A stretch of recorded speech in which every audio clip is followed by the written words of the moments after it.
All right, let's get rolling. Okay, so everybody, welcome to another weekly productivity and accountability collab.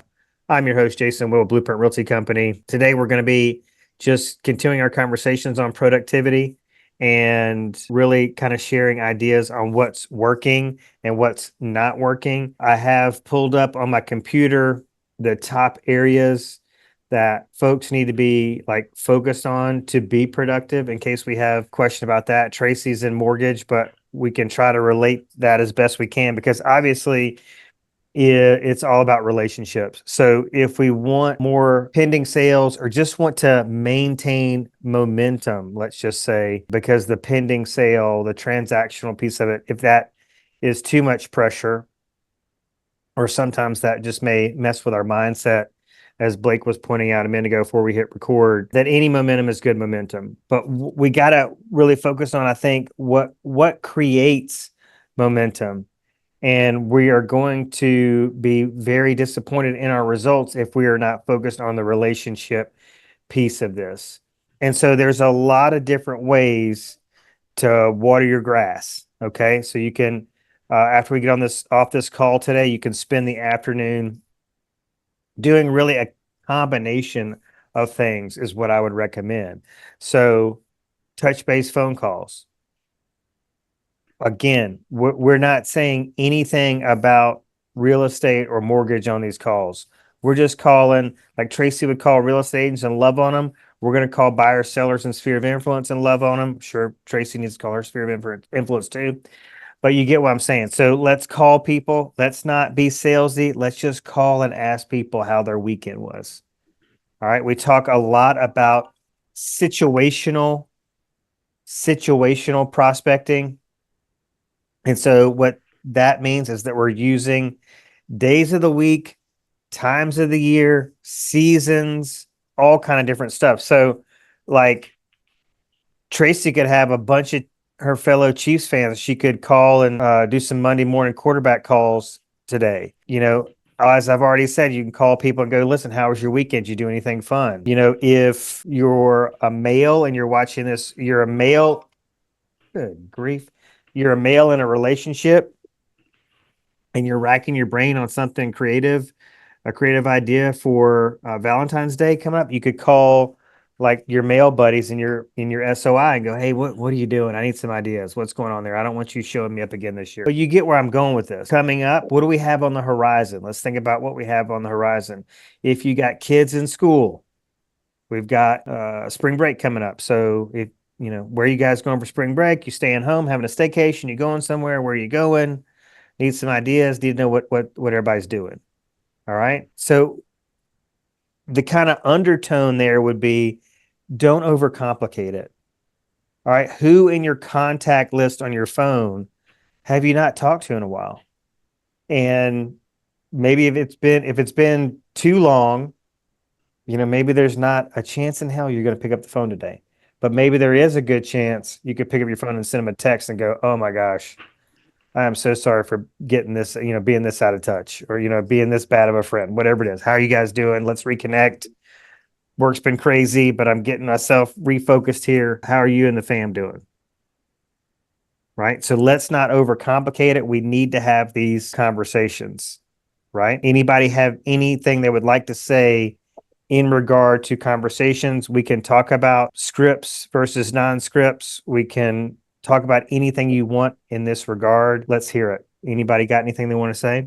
No, I just have been with some of the ones that are far out and not wanting to pester them and stuff. I was just going to imply that it doesn't have to be so calculatingly because I'm high on authenticity with it too. And I know that I don't feel 100% comfortable calling up somebody and going, hey, man, you're a dude, I'm a dude. What are you getting your wife for Valentine's Day? But like what I do is like obviously there's a point in it, right? And I know he's just giving an idea because most people aren't going to do this. But like I'll call up, and if I'm sending Anissa properties, and I don't feel like I don't know, there's like a real touch or something, and on the back end, like after the one she bought, I'll call up and find another. I always am big on finding other reasons to talk, right? Like I'll call you up and go, hey, Anissa, I sent over properties. Just don't pay attention to the active ones. I'll find a way to not be salesy and awkward calling up there. How's everything going while I'm on? I always find the hard part's the front part, if that makes sense. It is, it does. But what I would say is that the main focus needs to be, I think, nurturing the solid relationships you have. There's a hierarchy to this. There is an order of priority, if you will. All right. So we need to try to establish relationships. You got to think about, let's just use Chris as an example. He's got this investor that he's working with who, basically has changed his business. I mean, Maria's got all these her primary, I think, source of income is the referrals she gets from the agent in Birmingham. I can't remember her name. Blake, what is it? Or it. Yeah. So, those are game changing relationships that should be, in most cases, watered, nurtured, so that they grow even deeper. Another example would be, and I'm going to jump off the order of priority here just for a minute, but this popped in my head. One of the folks I closed in December, after the closing, I've just been in nonstop communication with her. Like, what's going on? How's this going? What's you getting settled in? What'd you do about this? How'd you solve this problem? It's been texting back and forth. And she texted me over the weekend and go, "Hey, I've got somebody at work that wants to buy our first house. Are you taking new clients right now or something?" I was like, "Oh, hell yeah." So that's an example. But if you don't have like the local relationships where you are, then I would say, where can you go and search yourself into a group of people? Okay. Where can you go and search yourself? And it's painful as hell. Like, I spent 4 days at this boat show and it was absolutely brutal. I mean, I was there the entire time. All right. So didn't miss a minute of it. And it was truly awful. I was exhausted yesterday, but made some really great contacts, which I hope are going to grow into relationships, and then saw some people I knew to reinforce some of those relationships. So it was really, really good. And I'm like, man, where can I go do the next one? Where can I go get involved in the next thing? So let's talk about that for a second. If you've got questions, if you're like, after this call, I don't know where to go, where to go with my watering pail. Like, where do I go? Where do I go to nurture these relationships? I don't know where to get started. Let's break down some of these roadblocks if they exist, because it could be as simple as, what do you have a heart for? Could be a great place to start. Like, if you have a heart for animals, call up your local animal shelter and see if they need any volunteers. I mean, I think with the political world we're in right now, there's a lot of activism that's about to start up. Where can you go get involved? If female reproductive rights is your thing, go get with these groups. Even if you're not gonna march, you're like, hey, I don't care about holding up a sign, but I'll bring some cookies, or I'll help make some flyers. You could just be in a support role. If you're like, I don't want to be out and about, I don't want to get the MAGA crosshairs on me, then you can go out there and do it. If you are a MAGA, well, I mean, these people are having a party every day. I mean, go find them. It's like, let's burn the Constitution party. That's happening every single day. So let's get out there and let's burn some paper, people. What can you do? Where can you go? Obviously, every Sunday is an easy one. I think whether you're a lender or an agent, if you're a lender, find an agent that needs flyers and needs some cupcakes and go work an open house with them. If you're an agent, get your butt in an open house. Let's just do this for the sake of doing it. But I like to do this. So I'm just going to type in Birmingham, FSBO. I mean, I think everybody. So there's 19 for sale by owner homes that pop up when I punch in Birmingham, FSBO. The seller's contact number, a lot of times that's going to be their cell, is on that. Just message them and ask them if they need any open house help. If the likelihood is that you're not going to call, then just send a text. Hey, I'm a local, real estate professional. Hey, I'm a local mortgage professional. Just reaching out to see if there's anything I can do to support you in the sale. If you're a real estate agent, I'm going to say, hey, do you need marketing support, open house help? No obligation, no cost. It's really important with for sale by owners, at least, that you tell them they don't have to pay anything. If it's for free, they're like, oh yeah, give me some of that free stuff. So there's things we can be doing that are very, very simple, but need to be also very, very consistent. So every Monday could be your FSBO day, or that could be Thursday, but it's just like, these are the people we're going to touch. You could have Tuesday could be your sphere of influence day. You know, Wednesday could be let me develop some new relationships day. I did want to bring it up again. Like, so Diane and I left, I think it was Saturday night of the boat show. We went to one of our favorite restaurants downtown and sat at the bar and struck up a conversation with a very affluent Mountain Brook couple. And I was like, damn, I mean, this is just how the beach agents that Blake and I know do business. Like, this is where their business comes from. They do that exact same thing, but they're a lot of times it's a happy hour at the Floribama or Live Bait or the Gulf or wherever it is, and they just sit around the bar. They strike up conversations with people, and that's how they do it. So I don't want to encourage anybody to develop a drinking problem, but this is the nature of what we do and how we do it. Okay, is just talking to people nonstop. I've watched Diana do this all weekend long at the boat show, and it just it amazes me, like just like the how she converses with people and the length of these conversations, how she keeps them going and rolling. She has some incredible conversations and met some incredible contacts.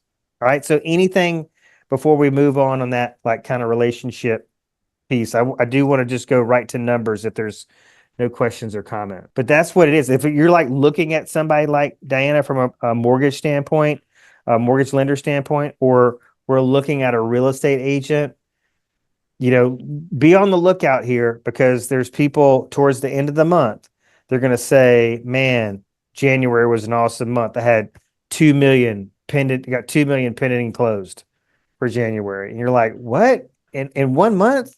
I'm hoping to do that in 1 quarter. How'd you do that in 1 month? If you're wondering how they're doing it, that's how they're doing it. They just stay on the damn phone. They stay in communication. They've got all these text groups that they're a part of. They've got these Facebook mom groups that they're in. They've got all these things that they participate in. They take people, or they, go meet with people for a happy hour. They go, have some appetizers with so-and-so. They meet this girl. Like after the boat show one night, Diana went and had dinner with one of her friends, and then one of her other friends joined them, and she'd never met that person before. That's how this snowballs. Okay. No comments or questions about that? All right. So I didn't track my conversations from the boat show this week. I just tracked my conversations that I had, two-way conversations I had on my phone. And, my goals 50 this week was a down week. I had like 36. Did write one offer. I did have one new pending.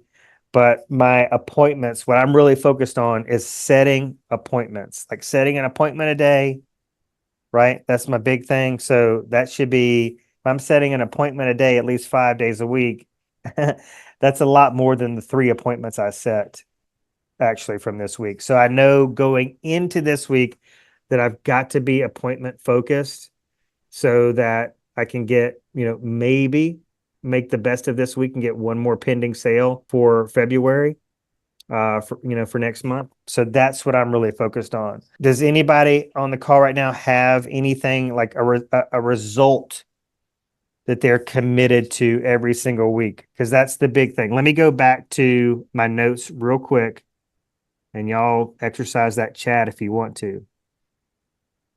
But I love doing this. Just going to Gemini or Chat GPT, whichever one you prefer, and just typing in something like, this is the question I posed. What are Brian Buffini and Tom Ferry, prominent real estate coaches, emphasizing among their clients and students to build sales momentum in the first quarter of 2025? Okay. And so let's go over these bullet points that the AI bot just started rapid fire responding with. So clear, the first bullet point is clear, specific, and measurable, like achievement goals. Okay. So what are you committed to? So I love how when we started these calls this year, Blake was like, let's simplify it. Let's not talk about all the dials and this or that. Let's just let's have one thing we're really focused on. So Blake's really focused on getting people to Diana or to Lincoln over at Mortgage Right, and I'm focused on setting appointments. Like if I don't set an appointment today, I haven't done my job or I haven't done it to the best of my ability. So, what is your one thing that you are super, super focused on? If you don't have it, then you know that you need it. And the faster you self-discover it, identify it, and commit to it, the faster, these results are going to start appearing in your business. Is this discussion time? I don't know if I'm Yeah, supposed. girl. Okay, just make sure, just so you guys know, Diana and I work together and we're at Mortgage Right together. I'm out of Dallas.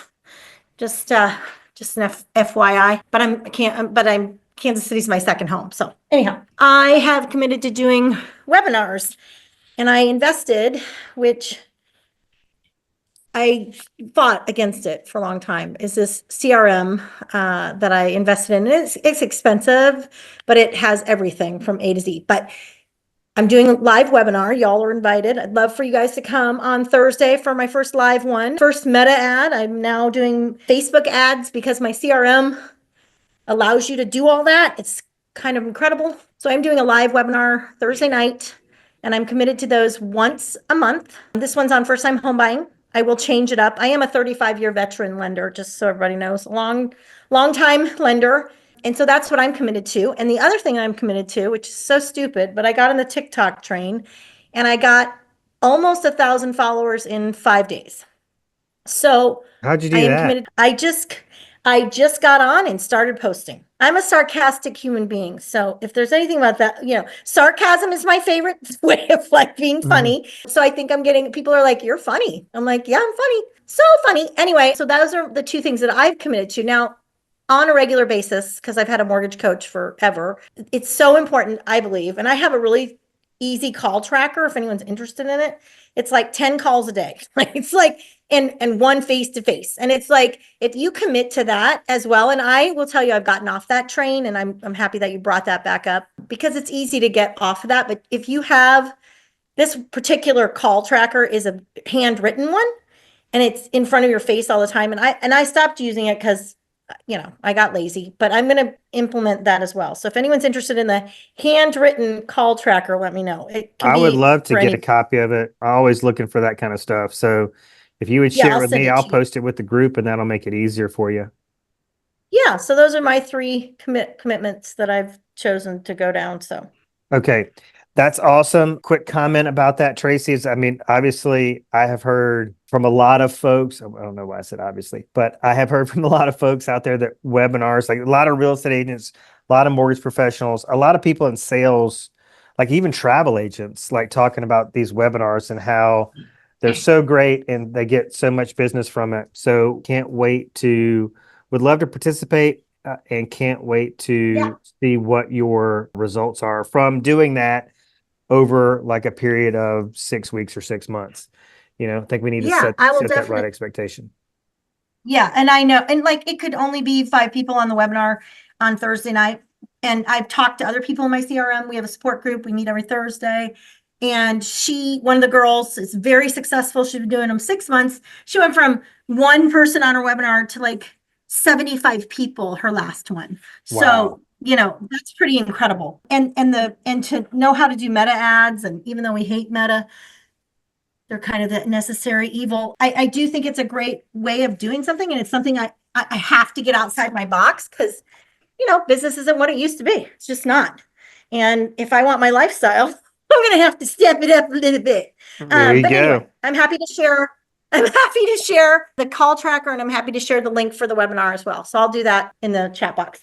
Awesome. Thank you so much.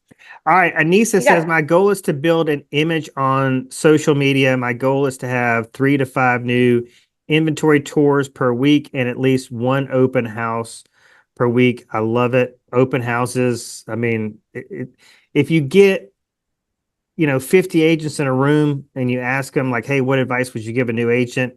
They're going to say social media and open houses. I think the majority of them would say that. So you're on the right track there. Now, the only other advice I would give you is this image on social media is going to serve you if you are able to, I think, capture an audience based around something specific. So this is a good, like Tracy was a great segue to this. So if we go to her TikTok and we see 1,000 followers that she has built in 5 days, and we find her, we're like, oh, I agree with her. She's kind of funny. That's the kind of her secret sauce to building that kind of following that fast. And so real estate agents need to have try to, or let's say just anybody, mortgage or real estate, needs to have some, I think, pretty authentic self-awareness. Like, are they really funny? Are they not? So if you're not really funny, then we need to focus on value. And how do we focus on building an online image or reputation about or around value in our business? So I would pick. So let's go back. Hold on one quick second. Let's go back to AI and ask AI about this. And AI would tell you in regards to targeted marketing. Here it is, agent specialization. Agent specializing in a specific niche. This obviously would translate well to mortgage as well. And that examples of niches would be luxury homes, first-time home buyers, investment properties. You just heard Tracy talking about how she's doing a webinar on first-time home buying. These webinars, I don't know if they're all going to be on first-time home buying, but if so, that's a winning strategy, right? Investment properties, do you want to work with investors? Do you want to, focus on condos, golf course properties, waterfront properties, finding something. Could be veterans. Find a nation concentrated, and yeah, I understand that. You don't want to be a Walmart of everything. So yeah, it's the whole jack of all trades, master of none issue. I mean, so this is the thing I think we need to identify as the elephant in the room. So most real estate agents don't want to specialize because they feel like it's going to pigeonhole them. They feel like it's going to keep them from getting opportunities. And that's just not the case. So the specialization helps you be identifiable in a marketplace. I mean, I know there's a lot of people leaving both segments of this industry, both mortgage and real estate. But gosh, I mean, there's still an F ton of us in it. And so to be able to stand out, especially for the newbies, to be able to stand out against the vets, it's like, I need something. All right. And so I could tell you a lot of like senior loan officers are probably not pivoting to social media and webinars and and going old school and getting tactical and getting in the trenches again, like they used to when they were first starting out. And it freaking works. So the whole question is what do you want to be known for? Right? Yeah. What do you want to be known for? What I am trying to be known for is somebody that is a lake home specialist, a lake home specialist. So based on the average price point of a lake home, I'm looking at, an average gross commission somewhere around 15 to 18,000. Don't have to sell a whole lot of those in a calendar year for me to have a great living and a great life. And I love what Tracy was talking about. I mean, living in Dallas, I'm sure, there's a lot of restaurants and a lot of great cocktail bars and a lot of great stuff to do, just like there is in Birmingham, just like there is in Huntsville, and lifestyle takes dollars, right? So, that also, I think, grounds us and roots us into our big why. what is our daily motivation? Because getting up, every day and getting into conversation with people and working on these relationships is not as easy for a lot of us as it is for Diana. So you could like her whole mindset is completely different than mine. She actually gets up and is excited about loving on people, having small talk with people, developing new relationships with people. And, it's a labor of love for her.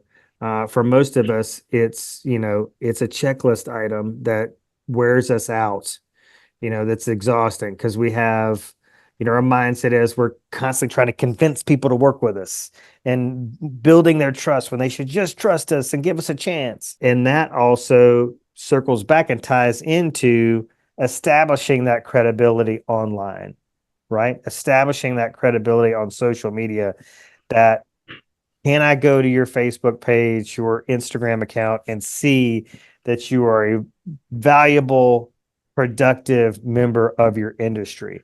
Are you putting out content that educates me? Are you putting out content that helps me identify a way to make money in the marketplace? What am I seeing? Am I seeing somebody who's busy out there working? I love what, just going back to what Anissa said about, getting out there and doing property tours. So, like developing a specialization, fundamental, fundamental. All right. Being a local market economist, fundamental. This just popped in my head too. And I just, I haven't had time to do it because it's so time consuming. But I've got a buyer right now who's in the market for a long-term investment property. And so what I've been doing is sending him, properties that I think are good targets, right?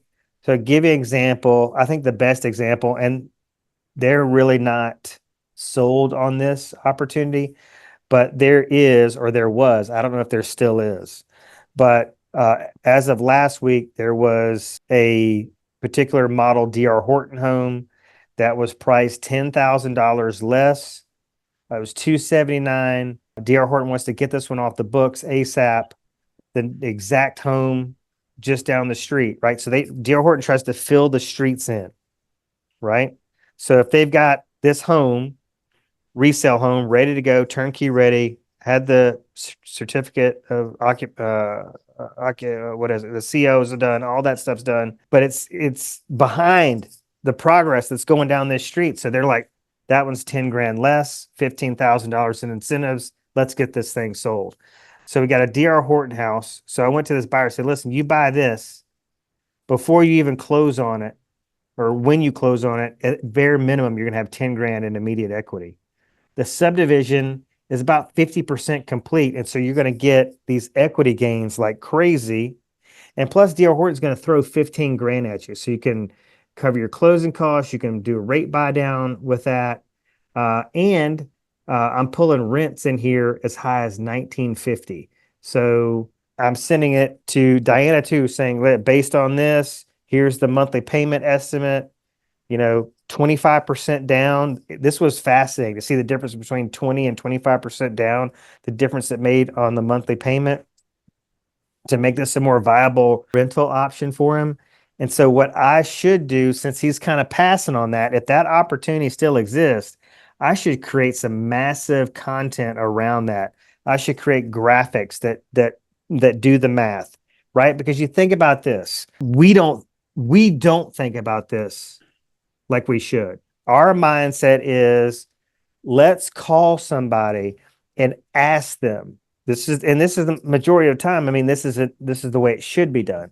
Is call them and ask them. Well, hold on.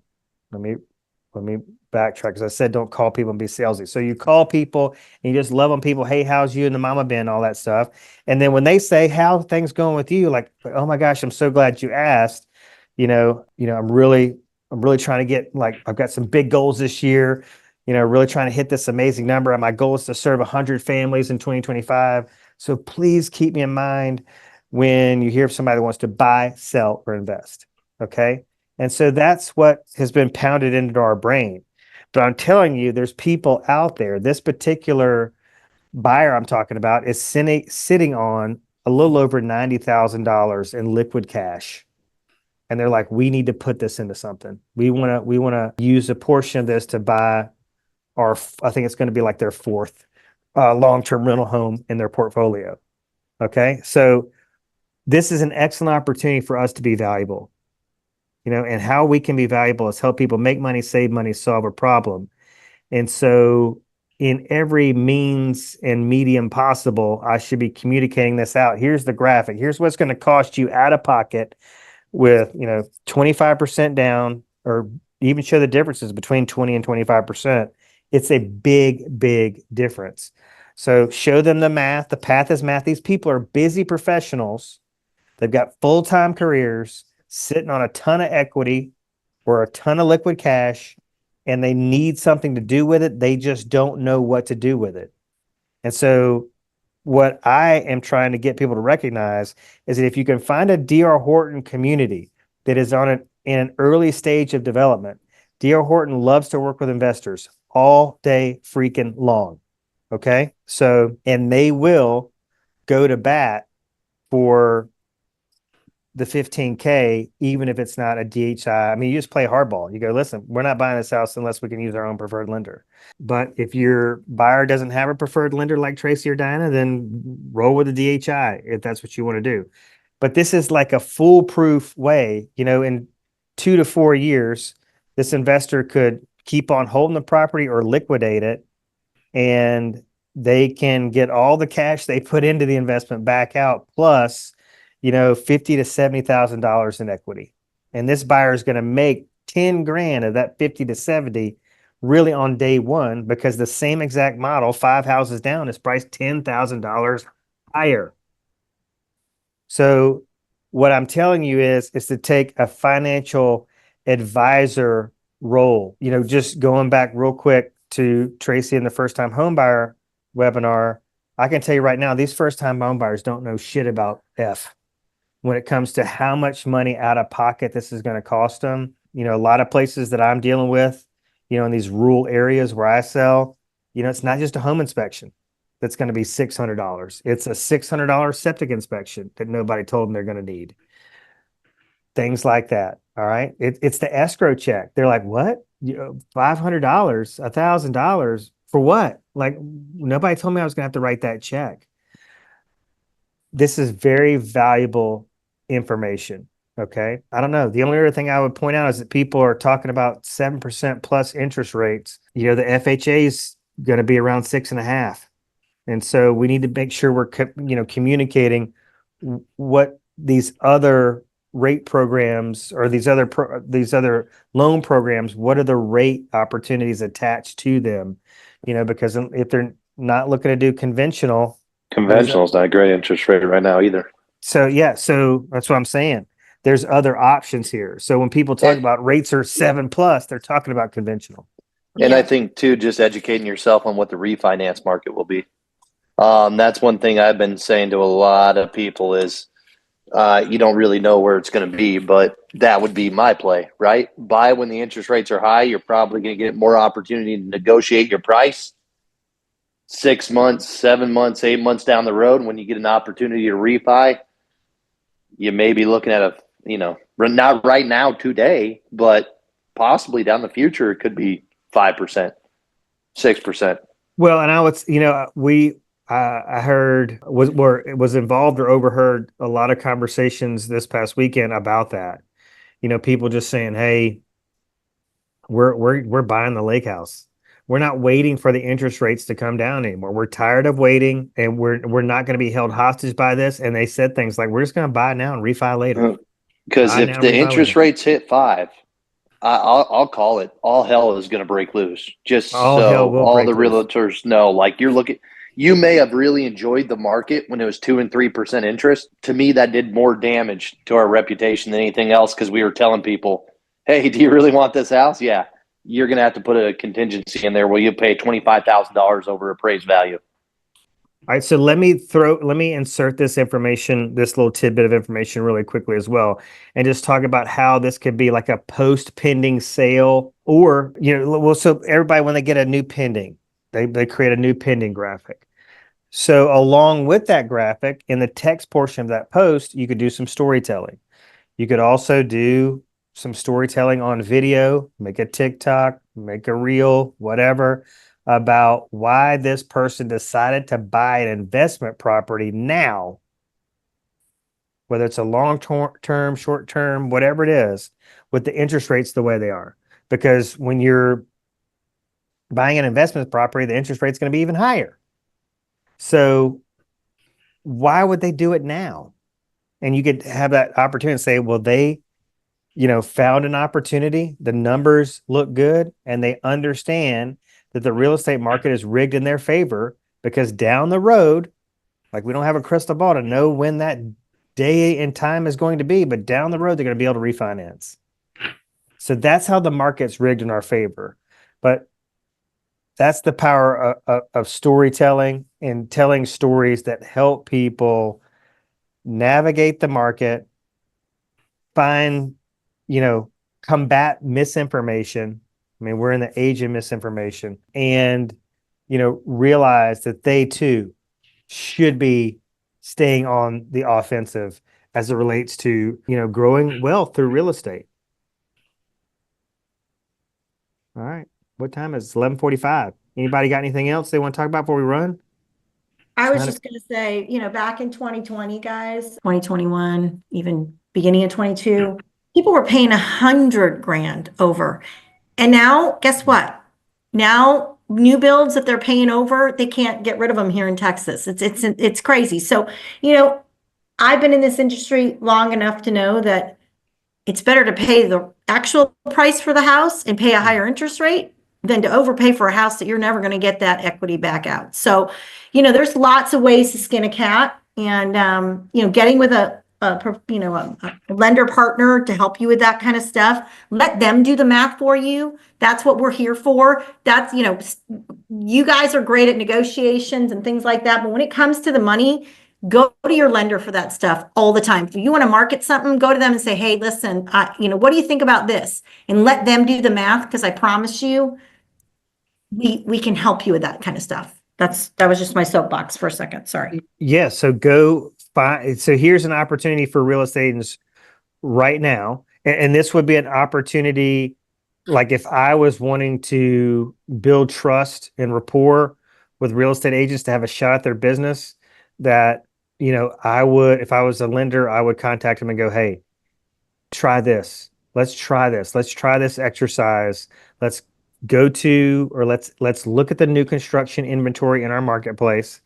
Let's find one of these turnkey ready, move-in ready homes, spec homes, that the builder is discounting to get off of their books. Okay. And it's an opportunity where, we're not in the final phase. We're in one of the early phases, because this is just, it is, and things happen. You got to be able to be willing to hold on to this investment. In some cases, I don't know, you may need to hold on to it 5 to 7 years. If for some reason we have, Trump puts us into a crazy recession or something, and the market tanks, you just got to hold it. So, but it's eventually going to go up.